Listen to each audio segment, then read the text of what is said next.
Yes, we're beginning with some sighs. And we're talking about the Minecraft movie, so why not? Sorry, I keep correcting. I have to correct myself. It's a Minecraft movie. A Minecraft movie. Yes, and I am here with Earth's Mightiest critics. We have quite the assemblage tonight, including a very special guest, a return to the show. I'm going to start off with Grace Fowley, who. Hello. Yeah, hey, it's weird because you share the same last name as David Fowley of Keeping It Real. And any relation? Like this much, maybe like a small amount. Mini me. I mean, I don't think we look that much alike, do we? Well, you're going for the hair thing. You've got really cool like big hair, so that's there awesome. we go. Exactly. But no, the last time you were on the show, we didn't even have a video podcast. It was audio only, and we were talking about one of the Jurassic World sequels. I think it was the one where they were in America running around the mansion or something. Yeah. Wow. Yeah. You don't even remember that. That's a while. Yeah, that was a Golden Nugget special, as I recall. The location, not the quality of the film, but that's debatable. Anyway, and we also have Mike Crowley of You'll Probably Agree, YPA Reviews. Hey, Mike, how you doing? I'm doing great. Awesome. And we have Mark the Movie Man Krawcheck of Special Mark Productions and the Spoiler Room Podcast. Mark, how are you doing? Oh, we're doing okay. Busy night, but other than that, back-to-back podcasts. Well, no, I had an interview earlier with Vivian Kerr, so we just got done. So nice. Sliding right in. I appreciate that. Cool. Well, so we're going to talk about a Minecraft movie. I haven't read the temperature of the people in the room as far as their opinions of this movie, so this could get pretty wild. If anyone out there saw the video we put out earlier this week, the target audience for a Minecraft movie, you'll know how I felt about it, and my son Luke. We were both pretty overjoyed about it. I was very surprised at how much I liked this movie, and I think I'm just a sucker for game movies because I loved, yes, I did, the Mario Brothers movie. I love Dungeons and Dragons.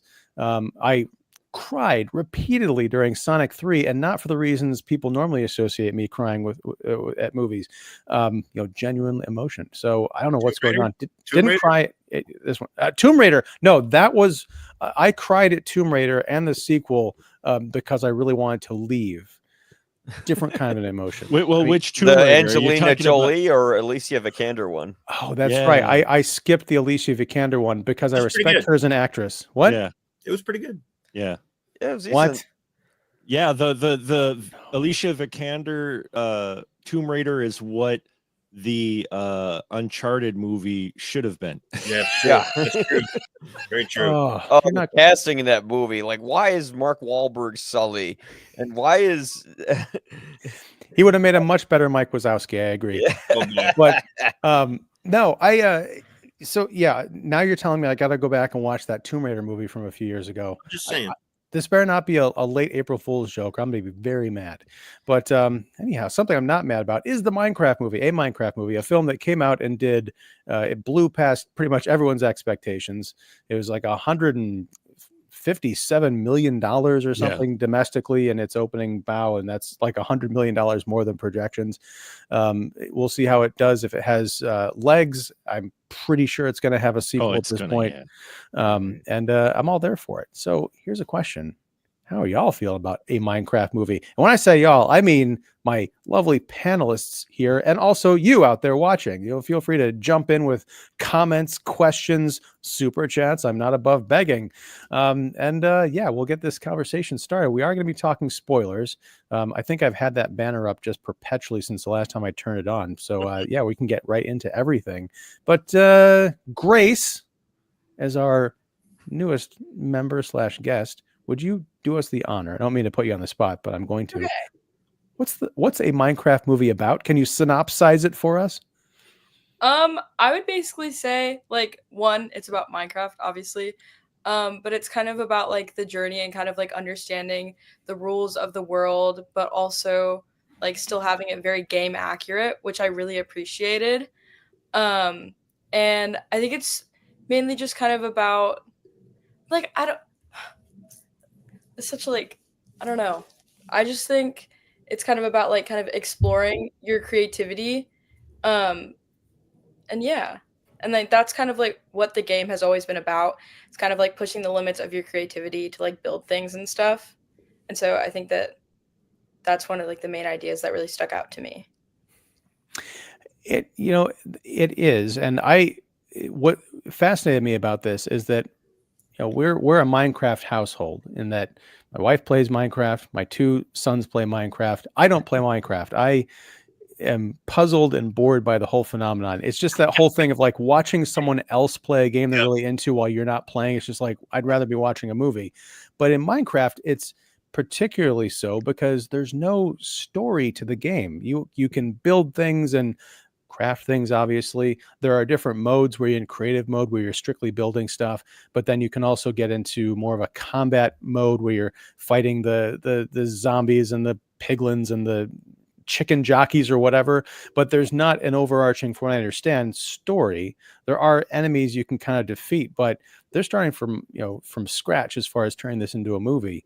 And one of the knocks against this film that I've heard is that you take a property that's based on imagination and just like apply a generic adventure story to it. I can understand that, but Jared Hess, who is the creative force, if you can call it that, behind this movie, he directed it. He didn't write it, but his fingerprints are all over this thing. I feel like if you're going to do something like this, make it weird, even if it's kind of generic, as long as the ride is kind of fun and unexpected in places. I think that makes up for a lack of, out there creativity. I also wonder what people are expecting from ostensibly a family film in terms of like going, what is the creativity that people are looking for in this kind of a property? Can anyone answer that for me? Like, what would have satisfied the people who are grousing that it wasn't inventive enough? Are people actually saying that?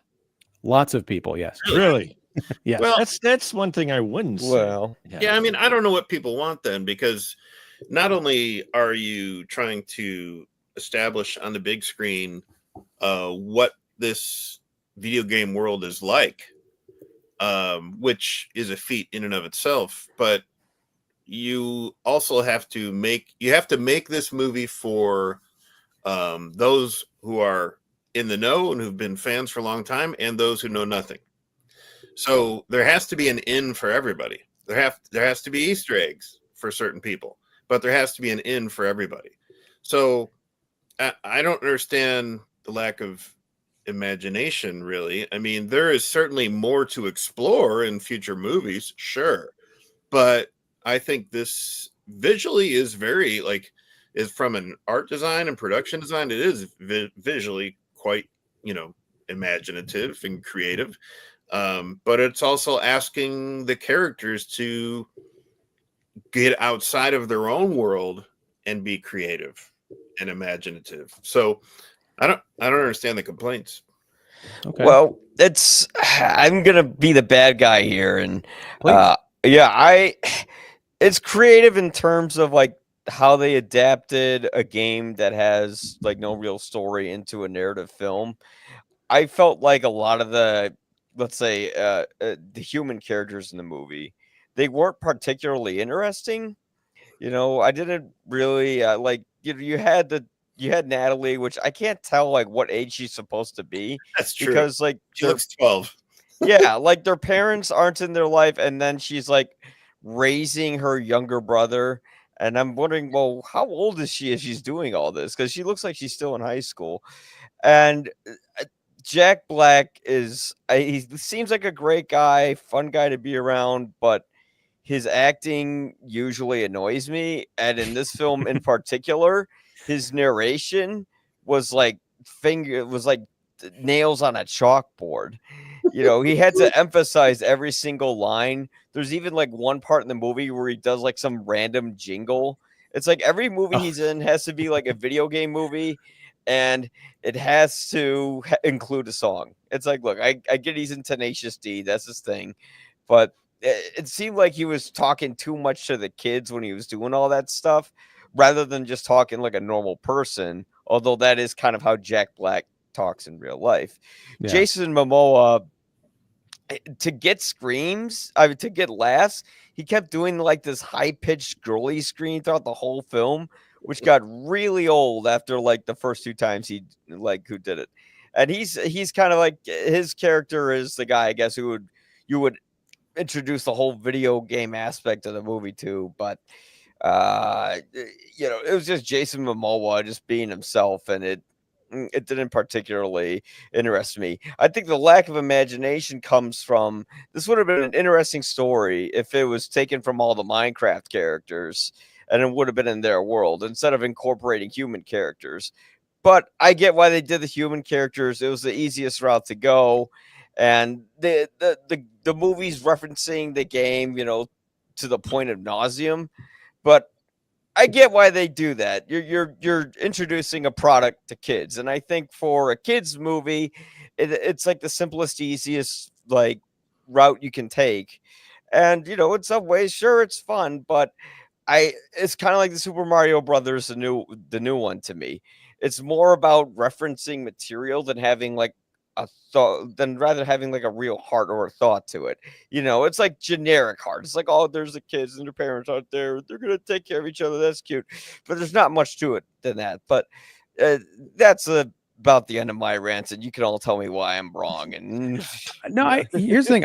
I'm not going to tell you you're wrong, Mike. I'm just going to say that, and it's a cliche to say that cliches are cliches for a reason, because when they work, they really work. And I think in this movie, I really like the characters. Yeah, I did have that problem with what was her name? Natalie.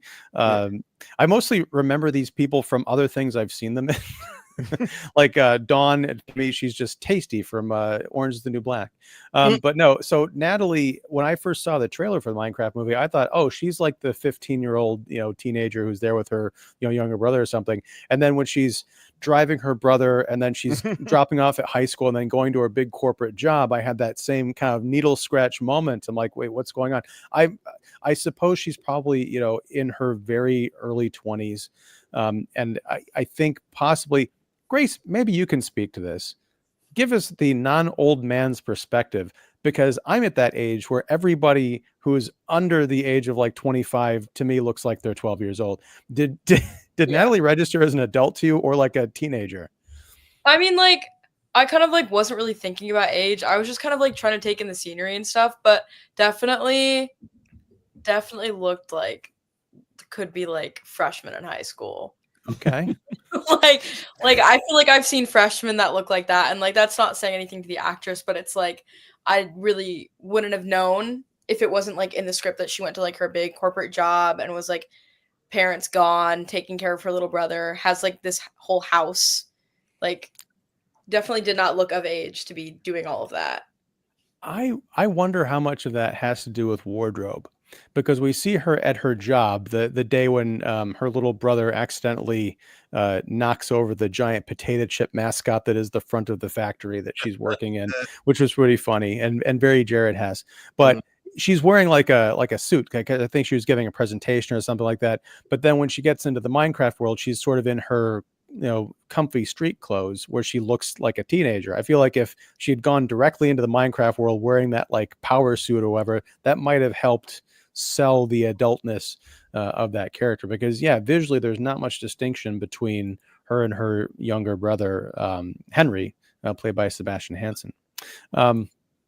So Mike, all of that said, did you like a Minecraft movie? I had to sit through it twice, because at the press screening, I didn't know that it was like a publicity screening and everyone was bringing their kids. Oh no! So I was like, he's gonna annoy everyone at the screening. I better not take him. So then I don't take him. I see the movie. I felt underwhelmed, and then I took him to see the movie. It took him to see the movie because I felt bad about that, and I was almost falling asleep during it. And like, it didn't gauge my interest at all. Like I just kind of had the same problems with it that I did originally, which was I wasn't really compelled by any of the characters in the film. I did really like the way the Minecraft world looked, because like in the video game, it's this blocky, pixelated, sort of ugly look to it, and here it's like this lush green world, but everything's like a square shape.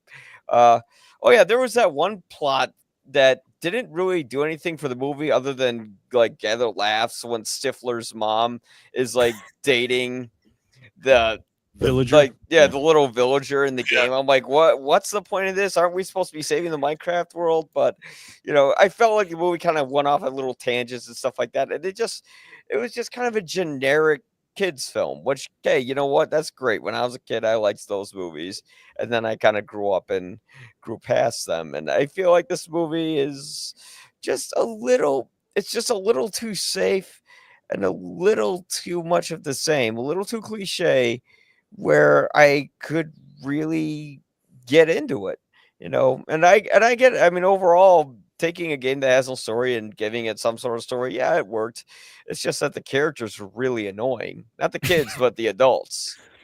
Yeah, fair enough. I just love that Jennifer Coolidge, 26 years after American Pie, is forever going to be known as Stifler's mom. Yeah. Although she was in, what show was she in that was real big? Two Broke White Girls, Lotus. Yeah. Oh, I was thinking of Two Broke Girls.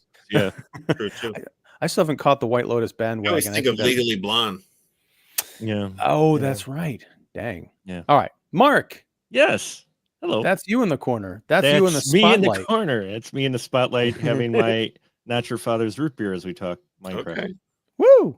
All right. So as you get soused, tell us what you No. think. Yeah, about South. I'm from Wisconsin. It'd take a lot more than that. Anyway, I went with my son, honorable son number 1, who's grown up with Minecraft. We were sitting in a crowd. We probably had the biggest crowd I've seen in a long time for a Thursday showing, even bigger than I would say Captain America, the last Captain America film. So it surprised me for one. And my son looked at me, goes, "You really didn't understand, did you?" I'm like, because I didn't realize that Minecraft was still popular. Because I remember when it came out, I've played Minecraft. I haven't played it for ages, probably since Microsoft bought it. But I enjoy the game because of creativity and all that, and seeing what people have come up with.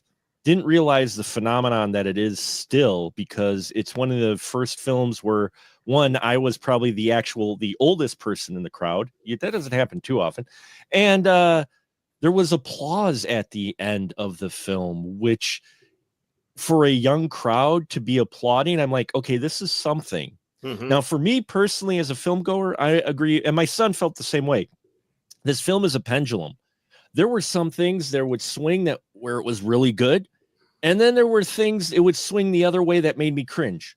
And then it would swing back to, oh, wow, that was a really good thing. And then it would swing back again. What surprised me, for it being a kids film, how much the kids aren't the focus at the end of the day. If you think about it, the way this started out, I thought, okay, and the way the trailer was, all right, Momoa and Black's character are going to be kind of the side character, the supporting cast, but we're going to follow the kids. And the way the story sets up, the kids are on their own. Their parents died. She's trying to take care of it. Excuse me. That's the heart of the story, is that, at least that's what I thought at first. But then we get Momoa's character in here, who's like a alternate Billy Mitchell, which, if you're familiar with King of Kong, he literally is like this extreme Billy Mitchell. And I like seeing him take different roles. It's, it's fun watching him play something other than what we're used to initially seeing him as. So he's fun in this role, and so is Jack Black. But if you look at the story, it suddenly becomes more about those two characters, and the kids, who seem to be supposedly the focus, suddenly seem to take a sidestep. And then you introduce another character, which is Daniel Brooks. You introduce her character as well in here. Now you've got a huge amount of characters you're trying to focus on, plus introduce this new world. And you're getting into Jack Black's story of being, Steve trapped in this world, and having then the villain, the protagonist, in there. I mean, there was a lot going on. So there were parts that I really enjoyed when they would focus more on like the kids and that story a bit more. And some of the stuff where they were doing references, but not literally slapping you in the face going, oh, look, here's the references. And for as much as they boast about creativity from the game, we only get that in like the first maybe third of the film where you see him actually building the shelter for the zombies. After that, there isn't as much creating. And especially and we're doing the spoiler banner, when we get to the climax of the film, before he was literally just creating massive blocks to create this whole structure to protect them from zombies. All he had to do to reach the one thing was go up 3 blocks. He literally could have just built the blocks and walked up there, but for dramatic effect, they didn't have that. And I think that's, for me, what made this film just okay. I didn't dislike it. I enjoyed a lot of elements of it, but then there were also a lot of elements that I was just wishing they would have did differently, because they didn't hold within their own rules of Minecraft world. They seem to abandon concepts that they introduced that would have made things, I think, even more interesting.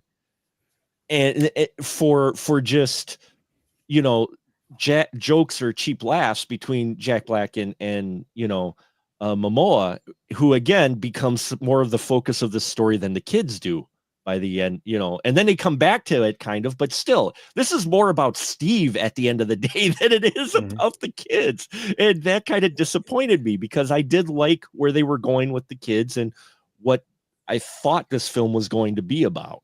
Well, it makes sense that Steve is kind of the focus, because, and Grace, you could correct us if we're wrong here, but Steve is a central character in the game, right? Right. So I think like Jack Black as Steve and Momoa as another adult, in a way, I think they represent the adults who are bringing their kids to the movie. Sure. And the kids in the movie are the kids that are watching the movie too. Because, there's the young boy who is well versed in creativity and building things and making things. And then there's the new player, his sister, who gets sucked into it. And then there's, the realtor, Dawn, played by Danielle Brooks. But yeah, I think there's enough, there's enough, let's say, avatars for anyone in the audience, Sure. So, yeah. And I get that. I just, the way they set up these two kids, though, we didn't necessarily need what they gave them. Then they could have easily just happened upon Minecraft world necessarily, but the amount of time we spend with those two characters, especially in the beginning, made me just feel like, oh, this is where we were going to go with the story. It didn't necessarily ruin it for me, but at the same time, it just surprised me that, oh no, it's actually about these two older guys. Especially, I knew Steve would be a central character, but not that central. And here's the thing. I mean, this is one of the reasons that I'm kind of not baffled, but some of the reaction about how this movie isn't creative enough. I feel like if we had focused on the kids, then would have made this a generic kids family, IP based movie. But because we were focusing on the adults, which is, in fairness, what was promised in the trailers, and even the concept of Minecraft with Steve, and then there's an Alex who we'll get to, in a bit when we talk about the post credit scene. Those are, well, I don't know, how old is Steve supposed to be? Is Steve an adult? Is he a kid? I don't know. I always thought of him as an adult character in the game, but I guess he's just a bunch of blocks.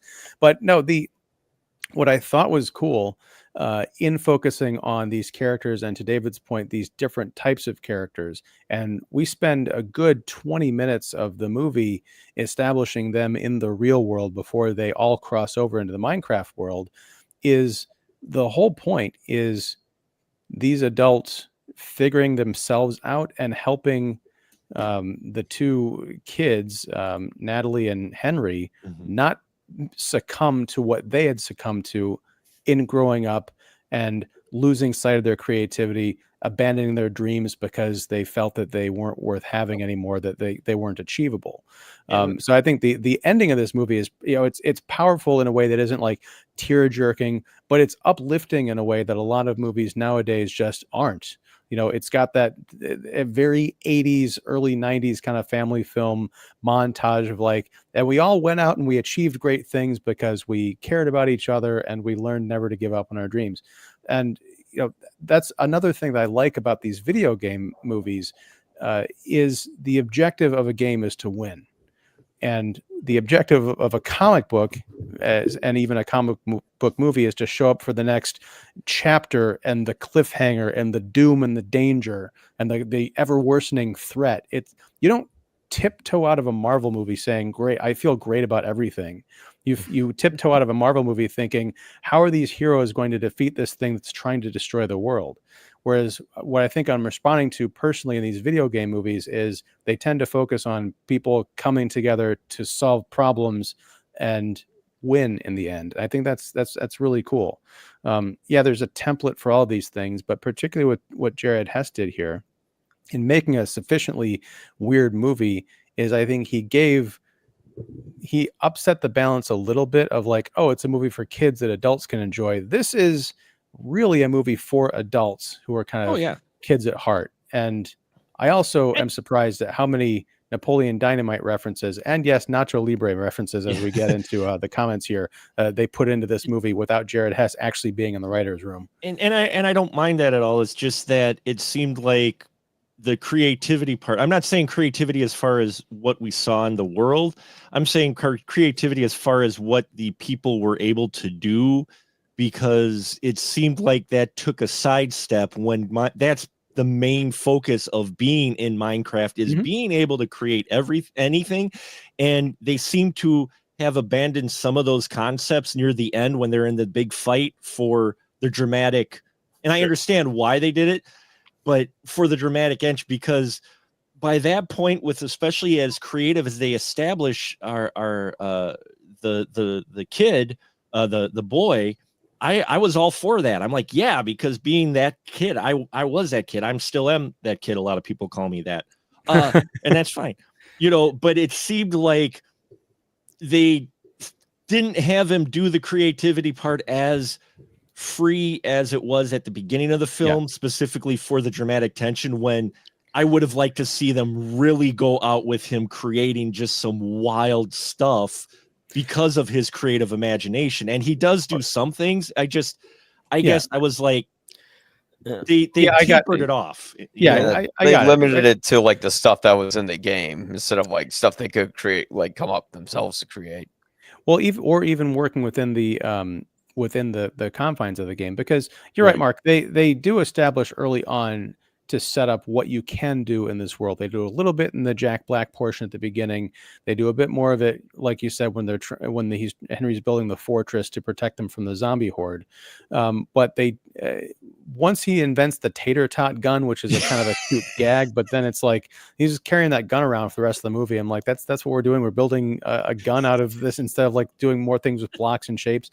But they also violate another key rule, which once it's established, I'm like, oh, how are they going to maintain this throughout the movie? And the answer is they didn't. They abandoned it like as soon as they established it, which was every 20 minutes night falls over this land and they get attacked by monsters. They did that, I think, once, and then maybe they did it. I don't remember if they did it again, because they go into there's the nether thing later on with it didn't really matter. But yeah, it's just, I hope that in the next one, once they establish, yes, we've laid the groundwork, we can tell a more consistent story and not break our own rules left and right. Now, Grace, tell us about Minecraft. How much did you know about this movie before you went in? Were you all up on the memes, and were you cheering and yelling out lines of the screen as the movie is going on?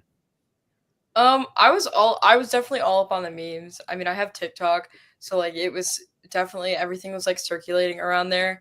I did not go and jump and clap and throw my popcorn all over the theater like you see on social media. Cheers. Yeah.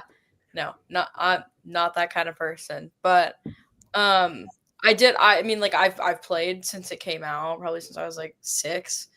And I still play, like literally I was playing this morning. So it's just like I still play Minecraft. It's still a very like important part of my life. But yeah, I mean, I knew a decent chunk. I didn't really fully like watch the trailer and like actually like pay attention, but I figured, it's just like a basic like children's action movie. I didn't have super high expectations. I thought it was going to be kind of bad. And honestly, I enjoyed it way more than I thought I would. Yeah, I feel like maybe that's why it's doing so well, is that almost maybe like a word of mouth factor. Like, no, really, the movie's pretty good. You should go check it out. Yeah, no, Um, I mean it's definitely worth the price of admission. You know, like I said, it was middle of the road for me, but I wasn't exactly a target demographic, even though I have played Minecraft. My son played the special DLC because these guys were smart in their marketing, and then like before the movie comes out, here's a whole movie DLC adventure that if you complete it, you'll get a special skin. McDonald's did special Minecraft Yup. meals, which my son got, Yep, which if you we got scan one of it, those. you get a Big Mac, skin within Minecraft. So I mean, the Grimace. marketing really tailored to the demographic they were going for. So it doesn't surprise me that it anymore, thinking back of everything they led up to it. And it is better than what I expected it when I first saw the trailer. That first trailer did it no justice. When Jack Black shows up at Steve, you're like, wait, Jack Black as Steve? Wait, what? But the film grows on you. I think, I guess for me, my problem was just I was seeing the potential where they could have even gone crazier, and it almost feels like they kind of scaled it back near the end a bit. But it's still, yeah, it's worth watching. I mean, the energy in the theater alone from the younger crowd was amazing. I mean, I haven't seen this type of turnout and feelings for a movie since the Barbie film. yeah. Wow. In all honesty, it's got that type of feel to it. Yeah, I I mean, think we it have been can- in a bit of a desert for for the last, Yeah. well, Deadpool and Wolverine, I think was Right. there was like Barbenheimer, then Deadpool, Wolverine, and now we've got Minecraft. They're like these little islands in the sea of mediocrity. Sorry, go ahead, David. I mean, I think it can go crazy in future movies. I think this movie had to really just establish what it was about and how it was about what it is about. So, like I said, it's got to be an entry point for some people, and it's got to be a really recognizable for other people. I really like people are saying that there's really no story. Well, maybe not so much in the Minecraft world. It's kind of a basic story. You got your antagonist who wants everybody to be in darkness and blah blah blah.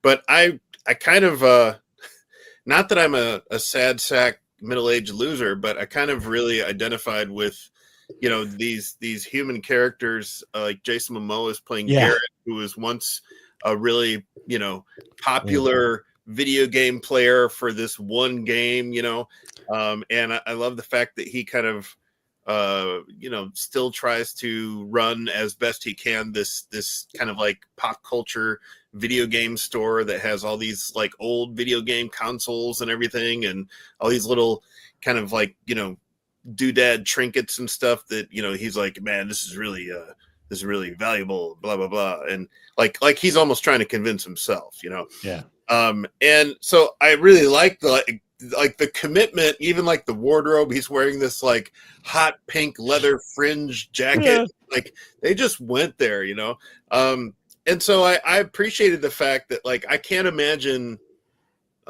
this movie without somebody as infectiously out there as Jack Black, and willing to just kind of be this kind of like there's a certain purity to these characters, and by that I mean like there's this kind of like pure childlike joy and energy to them, but also there's also the sad realization of like, am I enough in the world, or a loser, or maybe I need more people in my life? It was great for Jack as a child. He wanted to go into the mine, and he found another dimension. He didn't mean to, but he did. And then he started creating, and it was awesome. But there's nobody else there like him. Mm-hmm. And that could be kind of lonely. And, the fact that other humans came into this world is maybe kind of indicative of the fact that, like, let's face it, a lot of people started watching Minecraft. And I say watching Minecraft, not playing it, because you were watching your kids play and you felt like an other because you're not playing it. And then sometimes the players they have a hard time communicating with the people who don't play, right, Grace? But it's like but I think this movie kind of brings all that kind of together. There's, like I said, there's a character here for almost anybody to identify with. Well, I think you hit it there, David, and I think I was trying to speak to this earlier. I don't know if I even touched on it, but you bring up the point of sort of isolation and loneliness, and that is the through line for each of our human characters in this movie. You've got Henry and Natalie who've lost their parents, but Henry is isolated because he's he's a creator, but he's also kind of socially awkward, and he's a geek, and he's especially going to a new school where everybody kind of hates the smart, weird kid. You've got Natalie, who is, I think she's very young. She's possibly on the older side of her teen years, or early 20s, just the age to be a legal guardian, and having to be thrust into adulthood, but not having anybody that she can rely on. Basically, parenthood. Right, exactly. Yeah. So she's isolated from her brother because she's now having to become the parent, and she's also starting this new corporate job where she doesn't know anybody. You've got, Jack Black, as you mentioned. Garrett, I think, is a fascinating character because at the end, Jason Momoa essentially, Garrett breaks down. He's like, I don't have any friends. Mm-hmm. He says the theme out loud, but he does it in an emotionally, I think, resonant way. And even Dawn, the wacky real estate agent, she's got this passion for alpacas, which is another Jared Hess staple. You've got tater tots, alpacas. I'm pretty sure that thing that was on Jason Momoa's t-shirt was like a punk rock version of the Liger from Napoleon Dynamite. Yeah, it was. Yeah. Yeah. And then of course you've got the Nacho Libre references with the wrestling ring and stuff. It's if you're going to have references to things in a Minecraft movie, I love that it's from Napoleon Dynamite. That's just so weird. But each of these characters finds something in this adventure that they take back out into the real world. And I think it's very affecting. It's kind of a message movie, but I feel like it's been a while since we've really had one of these things that's kind of worth a damn. And I was surprised by the fact this thing is 90 minutes. Mm-hmm. In a good way. I walked out of the theater. It almost feels longer. Well, I was going to say, coming out of the theater, I was telling my wife and my youngest, because the three of us saw it together. My oldest went to see it with his friends on Friday night, ditching the parents. But I was like, that movie felt like it was over 2 hours long because there was so much going on and so many characters and so much involved. But it was 90 minutes, stem to stern, and that included the post-credit sequence, which I got to ask. Y'all stuck around for the post-credit scene, like right? 2, right? Yeah. I didn't even know there was one. Yeah. Okay. And you saw it twice. Yeah. And I missed out on it twice. Or did I? Well, you didn't miss out on much, but I was surprised because I thought the media, or at least the movie theater literacy in this country, was much higher than it was post-Marvel. Mm-hmm. Or in the age of Marvel, because everybody knows a big franchise film, you don't leave until the screen goes completely black. Me, my wife, and my son were the only ones in the theater. Wow, really? Especially considering that after credit sequence introduces a character you wish you would have had in this movie, but definitely sets up for an interesting next movie. Did you hear who's playing her? No. Kate McKinnon. From was she in this movie, or is it like just because it was just like a redhead with from behind? Yeah, so I don't know if did they cast her after that, because it didn't look like her necessarily. She's listed on IMDb. So for the wait, there's gonna be a sequel? What? No, what? Yeah. So she plays Alex. There was also another video game reference which my honorable son pointed out to me.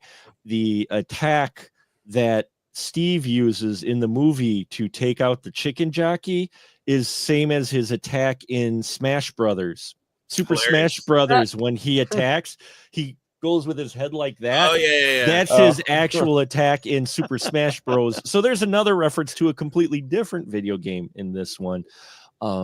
This is one that I think I might need to watch again, not right away, but down the road I may need to watch again. I'd be willing to, because it's one of those where I'm sure we've all seen it, where the first time we've watched a film, especially if you've got subconscious expectations or kind of telling where this is going to go, and you get something just completely like, oh, this is what it is.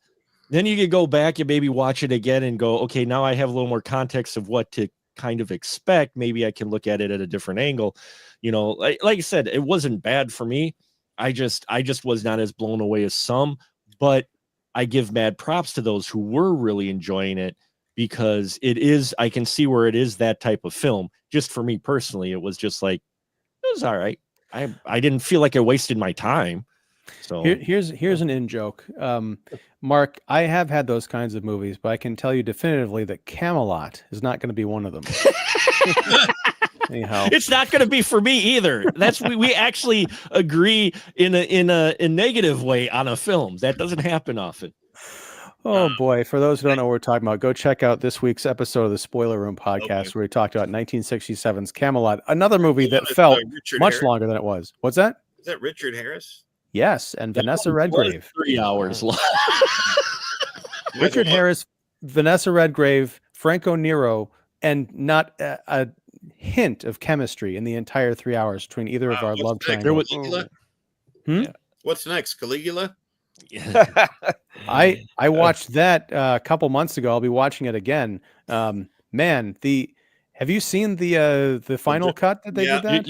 You realize we're talking about a kids movie here, and you're going to bring up Caligula. Yeah. I'm not talking about what it is. I'm not talking about what Caligula is. Plus, okay. I saw it all on my phone, like in different parts. Like it was, yeah. It was like when I was living in LA, I watched, because it just felt like it's such a trashy movie. I'm like, why am I going to get the respect of the big screen? So I looked at it because here's an unpopular opinion. I think Caligula is an honestly great film. I think the bad reputation it had was because they butchered it all to hell before they released it. And rightfully so, people like, this is terrible, because it was. I think the director's cut, which is longer and more cohesive, is great. But that's a story for another day. Anyway, Mike, I like that you watched it on your phone. Was that the whole movie, or just, you said you watched it the whole parts? movie? I've done that before too, but we didn't even talk about it. It was like in different 20-minute like videos or something like that. Yeah. One other thing, had to do push-ups in between. One of the thing that I like about Minecraft, and I was hoping it would start even when we started to see Uncharted and a few others, is it makes me miss the adventure film, because even though I wasn't like completely like wowed by this film, I was entertained, but it made me miss adventure films. Even Uncharted, when I talked about it, I didn't think it was a great film, but I miss these type of adventure films that we used to get. Maybe it's because that's what I was getting growing up. Even in the video direct-to-video release, these adventure, like going for a goal type movie, where they've got to go on a path. They have different scenarios, just like, here in Minecraft, you have different threats. They had the whole mine area with the redstone and being chased by the big, huge pig villain in it. It's not a world-ending kind of a threat. Right. It's all contained. Very much inside Mike. Well, I guess there's a threat of the Minecraft world coming to an end, because it's very never-ending story with the threat of the nothing of unleashing a lack of creativity on the world, the Minecraft world, which I thought was kind of fun. I kept getting confused though, because they keep referring to it as the overworld, and to me, I always thought the overworld was like our human-based reality, but it's just the sunny Minecraft world, and then there's the Nether, which is I would have liked to see. Right, Grace? Are there 3? There's 3. Yeah. There's Tell me 3. about the other one. There's the overworld, which is like mountains, grass, pink sheep, cows, and then there's the Nether, which we saw, and then there's the end, and basically the end is like the end of the game. That's where like the final boss, the Ender Dragon, lives, and then like the whole like goal, if you're playing in survival, is to get through all of those biomes in order to defeat the Ender Dragon. That was my 6 or 7, almost 8-year-old. Wow, time. That was his biggest complaint. It's like they didn't fight the Ender Dragon. They're gonna leave that for the sequel. I gotta have something for the sequel, right? And I'll bet you that there's gonna be 2 more of these things, and the third one's gonna be called Minecraft at the End. Well, I wouldn't doubt. Like Grace said, with the 3 biomes, or this one was all mostly above world. I mean, we did get some caves, but not a huge amount. And I would suspect the second one's going to be even more cave exploration and into the Ender world, and then the ether, and then we'll probably get to their final goal of defeating the Ender Dragon is where I would suspect they would do if they do trilogies with all of these now. So You know what they're going to do? The sequel is going to be called Minecraft Now or Nether. Oh, Third one will be the end. Yeah. There you go. I think one of the things I appreciated about the movie is the humor, the way the humor was delivered, because there are, when you think about a human walking into and walking through these Minecraft worlds, like let's talk about the village, where the villagers are. If you were to walk into that and see these like weird looking villagers and stuff like that, and like all these blocky things, it's like, what in the world? And I think sometimes even without any lines, just the body language and the pacing and the timing was just kind of like perfect. Like there was like a whole lot of like, what is happening? Like, what is that? Wait, what is that? And so it was like, this is probably like what would really happen if you walked into a Minecraft world. Is like, I mean, sure, you're going to have some savvy kids who are gonna be like, build. But if it was me, I'd be like, did you see that? What is that? Is that a chicken or what? Oh, come here, you're so cute. Ow! It's like, I mean, I kind of love that. No, I do too. That's as much as I had fun hanging out in this world, I am kind of skeptical about a Minecraft sequel because I don't know, are they going to be able to pull this off twice or even 3 times? That sense of like discovery and wonder and humor. I have this weird feeling that they're going to turn it into like a Desolation of Smaug kind of thing, where there's going to be a cliffhanger at the end of Minecraft 2 where they got to go in and face the dragon or something, and the dragon's going to sit and talk to them from a pile of gold for like 3 hours. I don't know, but I'm hopeful, but skeptical. All right, let's pull over because speaking of mountains, we got a mountain of comments here. Let's see. Oh, wait, here we go. Yep. David Wilt says, I think that makes what makes video game adaptation movies so amazing is there's no controller and the audience is not in control of the main protagonist. That's interesting. Not in control. I like that. There's like a philosophical pun there. I dig it. I remember when the Super Mario Brothers from 1993 first came out. Oh boy, do I! And it wasn't a big hit at the theaters, but then it was released on VHS, and people started to like it. That is a perspective. Yeah, I like it as in they like it as in people like The Room is how they like it. They don't like it necessarily like it's actually an entertainment film. They like it like they like The Room or You're making me break out my Harrison Ford point. How dare you, sir? I actually enjoyed it when I saw it as a kid, and I think it actually is way more creative than the new Super Mario Brothers movie that came out. Like, it actually did something completely different with the material. Did it work all the time? No, but I think for like this, if you take Super Mario Brothers out of the title and it was titled different movie, I think it would have gotten a little more recognition. No, it's just the filmmakers were completely out of touch with what the video game actually was, and that's the biggest problem, especially when you're talking about an era where you didn't get any adaptations like that. To be one of the first ones, but then to vary so wildly from your source material was a mistake. I'm with you. I think if you slap a different name or something on it and tweak the character slightly, no one is bothered by it. But we do get adorable, and the best thing out of the Super Mario Brothers movie was the Ba-Bomb. The little baby Ba-Bomb is like the best moment out of that whole movie. I'll have to watch it again. Yeah, I haven't watched that movie since it came out. And the casting was done really well. The casting was good for that as well. I think Bob Hoskins made a really good Mario, and they had a really good Luigi. And see, and that's the thing is everybody was waiting for a boss that was a big, huge, spiky shelled tortoise, and you get Dennis Hopper. And all the adults so what's your problem? And then all the adults were like, "Wow, that is scary," and all the kids were like, "Where the hell's my big, huge Bowser turtle? Who is this?" Now, Mike, you said something very upsetting to me on a personal level. I love the Super Mario Brothers movie that came out a couple years ago. I think it's great. But I do take your point. I also think that The Room is a better movie than the Mario 93. But that's a whole other tangent. Grace, have you seen The Room? Good. No, I have Stay not. innocent. Stay young. Okay. Don't ever see. The But Room. you know what? I think if she saw The Room, because she went to a high school that was theater arts, and I think she might like really catch on to like some of the bad acting in there. So You're tearing me apart, Lisa. Are you kidding? A 5-year-old would catch on to the bad I acting. did not hit her. That's- It's bullshit. It's not true. I did not. Oh, hi, Mark. Dude, that phrase, "Oh hi, Mark," has haunted me since that movie's come out. Oh no!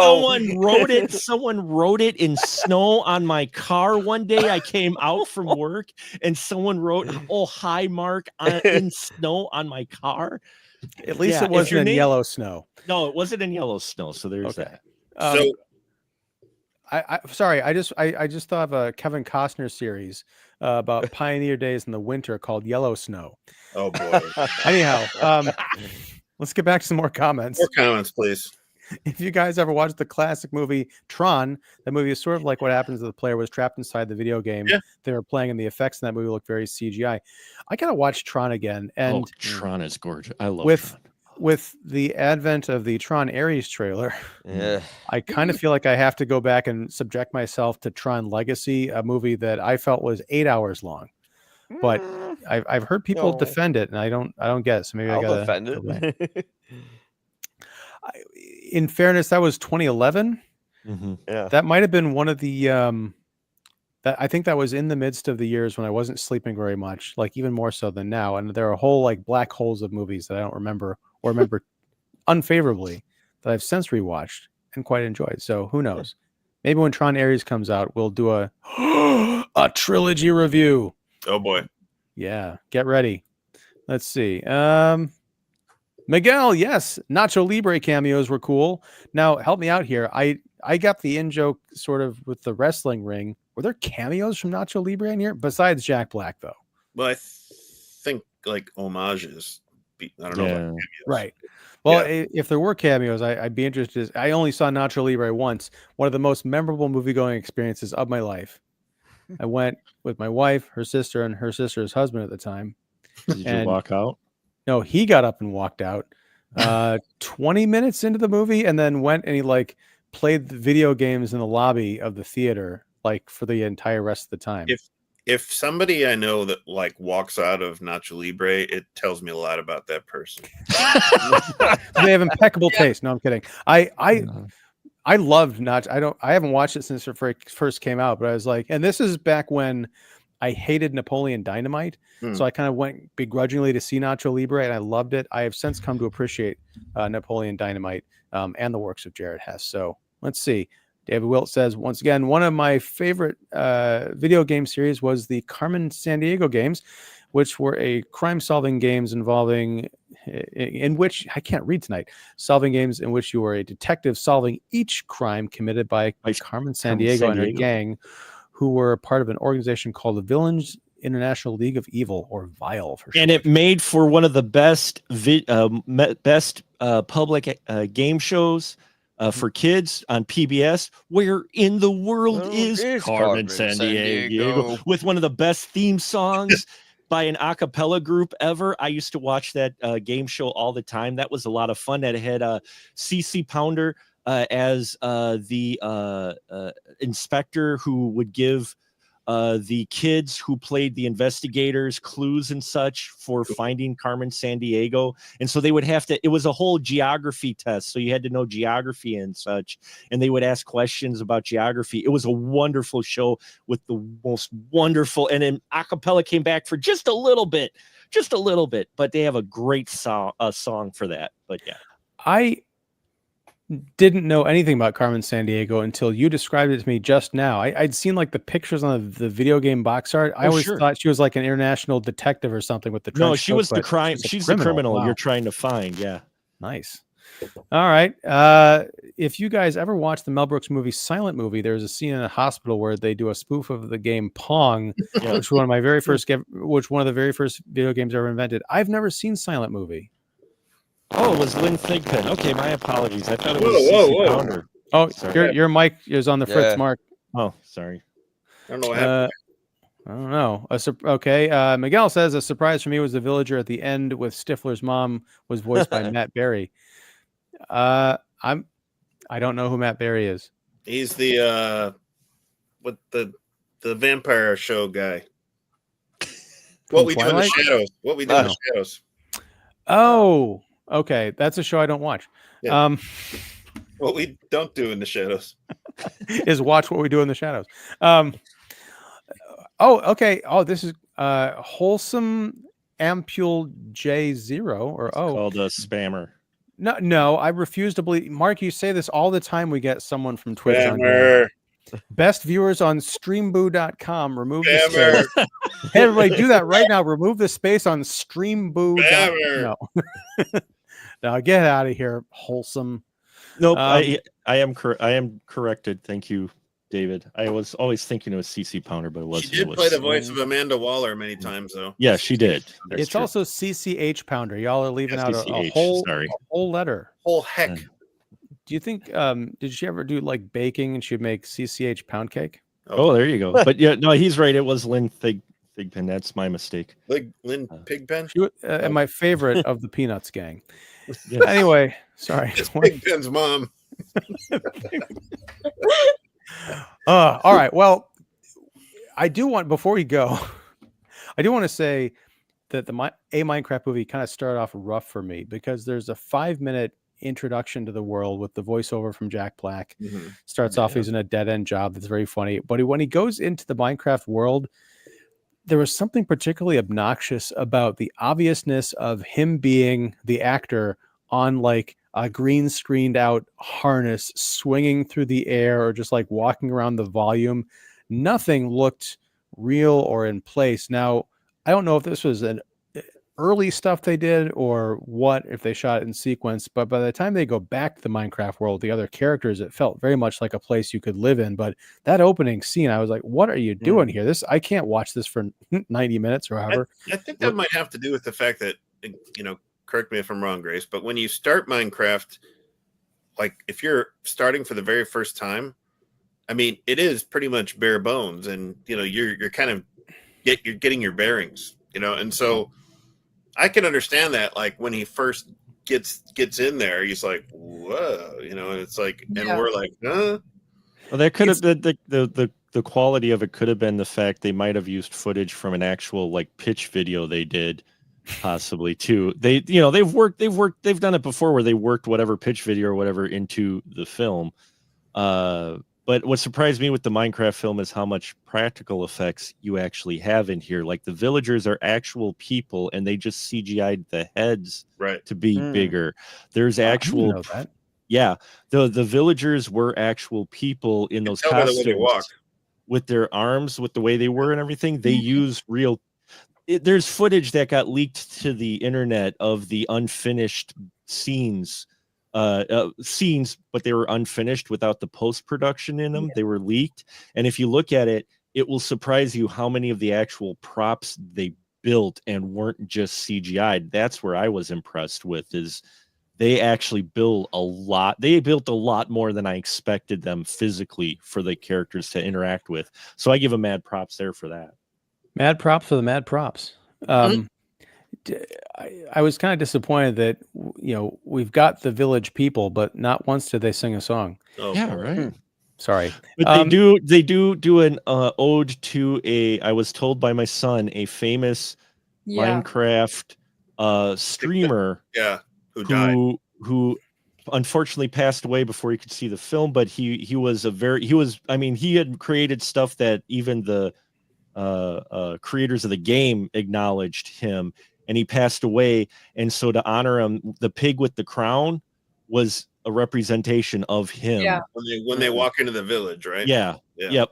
That was actually a nod to him because he was such a very popular and liked streamer for Minecraft. What was his name again, cancer. Technoblade. Thank you.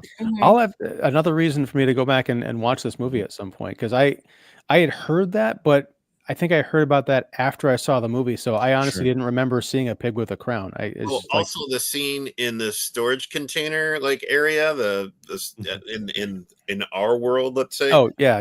Yeah, there's a bunch of Minecraft YouTubers that were there, a bunch of streamers who kids my age grew up with that, so it was crazy to see all that. Oh, in they're the auction. The Yeah. auctioneer. Oh, Mhm. okay. Yeah. Wow. Yeah, like Everybody who's everyone in the there- audience was a streamer. Mhm. Nice. Yeah. Well, again, who knew? Rewatchability with the Minecraft movie. All right. Well, I think any final thoughts on this before we close it out? I'm sorry. Go again, ahead. again, I was, surprised and, kind of, delighted.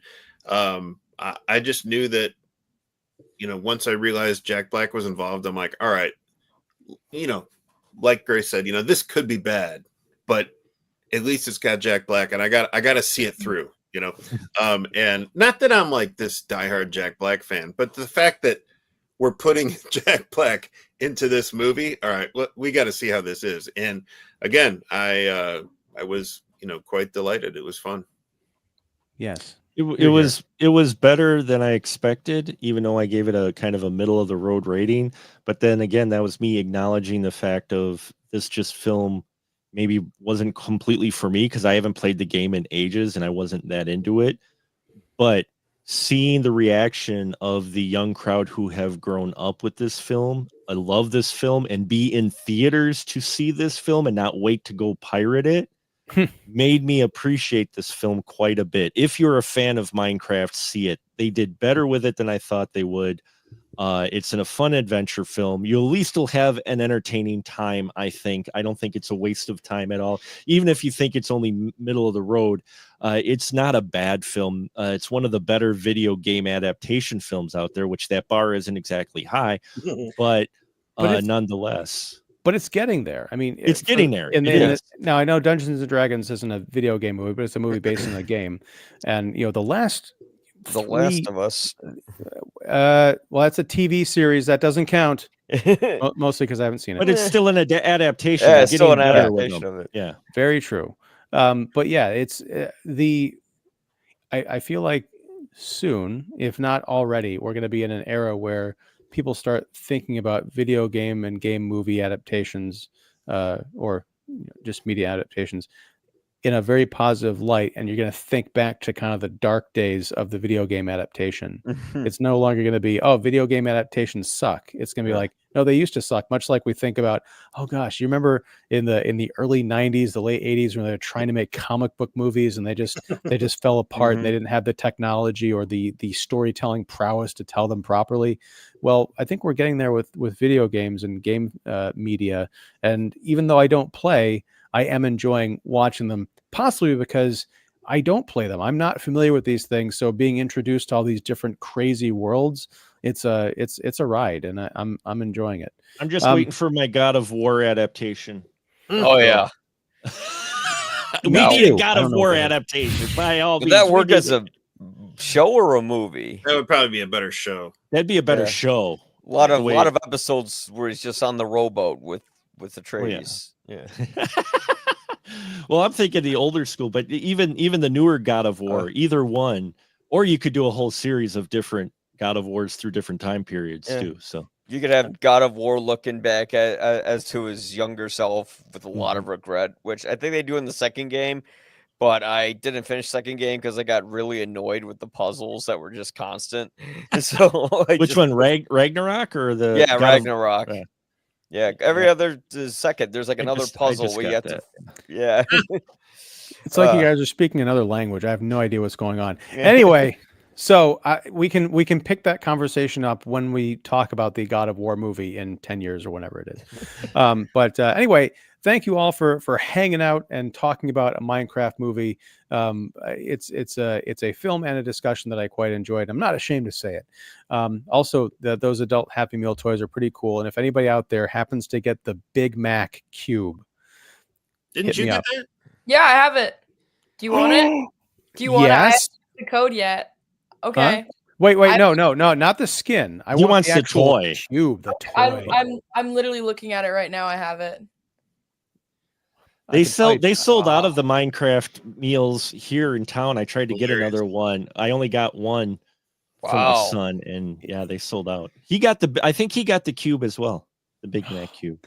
Well, Grace, you're more local to me, so if you want me, I can trade you a Grimace. I have a She had a grimace too. Literally the day we saw it, we bought like three Minecraft adult Happy Meals. Me too. I got 2 grimaces and a Hamburglar zombie. We got a different one from each one. Yeah, I think we Son of got the birdie with the wings, and then the grimace egg, and then the hamburger cube. Grace, we'll talk offline. I will barter you something Okay. cool for that burger. Okay. I made a joke on the show I did with Luke about how I'd probably have to spend like $900 to hopefully get the one Happy Meal toy I want, but that he's got to go to college, so that wasn't going to happen. Anyway, what is going to happen is I'm going to thank everybody again for hanging out and talking about a Minecraft movie, including my wonderful panel of Earth's Mightiest critics, including our newest inductee, Grace Fowler. You are welcome back anytime, as long as the movie's appropriate for you to talk about.